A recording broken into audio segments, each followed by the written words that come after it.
ایک 5 سال کا بچہ وہ قرآن کریم کی تلاوت کر رہا تھا اور قرآن وَيْلٌ لِكُلِّ هُمَزَةٍ لُمَزَةٍ کو پڑھتے ہوئے وہ بچہ زار و قطار رو رہا تھا۔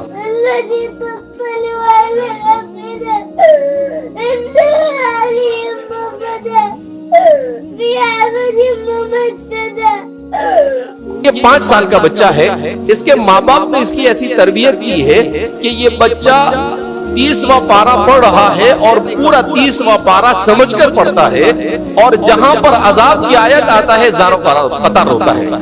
اس بچے کو قرآن کی تلاوت کرتے ہوئے اسے پوچھا جا رہا ہے کہ بیٹے کیوں رو رہے ہو تم؟ تو کیا کہتا ہے وہ بچہ؟ مجھے اللہ کے عذاب کا ڈر محسوس ہو رہا ہے۔ اللہ اکبر۔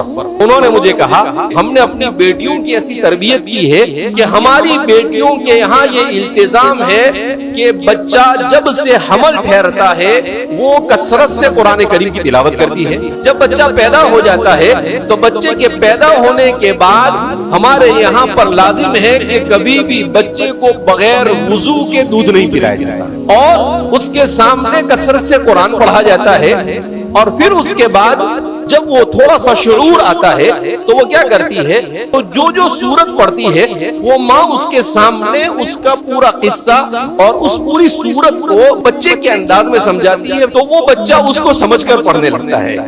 یہاں تک کہ جب وہ قرآن کی تلاوت کرنے لگتا ہے تو 5 سال کی عمر میں وہ ایسے قرآن کریم کی تلاوت کرتے ہوئے روتا ہے جیسے حضرات صحابہ کے بارے میں ہم نے سنا کہ وہ قرآن کو پڑھتے ہوئے زار و قطار روتے تھے۔